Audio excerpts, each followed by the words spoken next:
queens, and welcome to my very first YouTube video. Let's get right into it. We're starting off with my lovely client KD. This is how she came in. As you can see, her nails have been ripped off from the sole.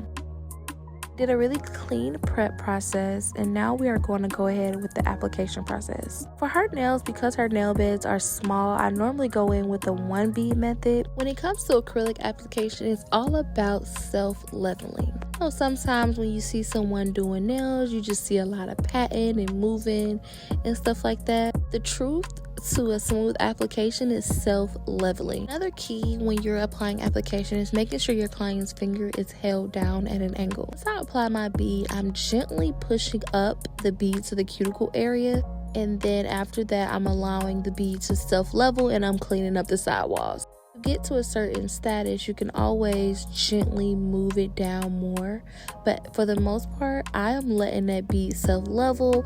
I'm keeping that cuticle area clean, making sure those side walls stay precise to keep a beautiful crisp shape at the end. Once the bead makes its way all the way down to the end of the nail tip, that's when you can go in and smooth it out. I always tell my students that when it comes to doing nails, you have to have a gentle hand. The more aggressive you are, the more it's going to be harder to achieve that smooth look. Remember, it's all about self-leveling. On to the next nail, we're going to go ahead and add that bead. Once you place your bead, you're going to gently push up the top of that bead to the cuticle area. As you can see, my bead wasn't watery, my bead wasn't runny, and I have control over my bead. That's when you know you have a good bead.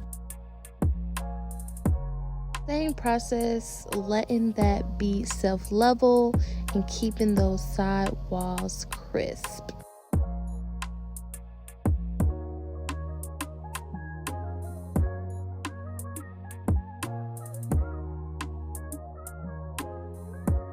If you all would like a more detailed video on how I do my acrylic application, please let me know in the comments.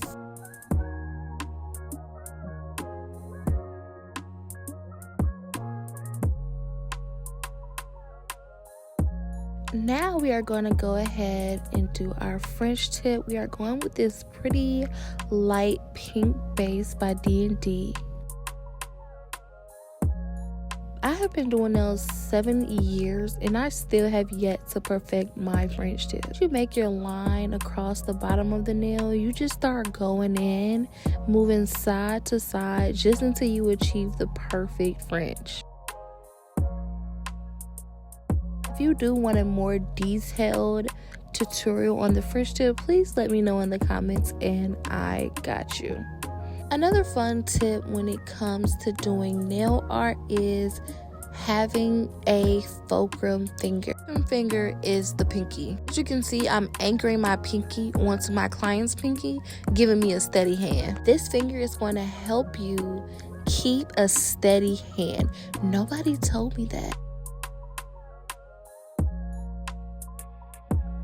Moving on, we're going to go ahead and do these pretty little hearts. To achieve these hearts, you want to just do 2 dots side by side and just go ahead and fill in those hearts. For our second design, we are doing this stripe design. To be honest with you, this design is more so about the flick of the wrist, okay? This literally was my favorite nail. I added a pretty red bow and it came out so cute. I'm all done here. If you haven't already, please like, share, and subscribe. And make sure you turn on those post notifications for more videos. Bye!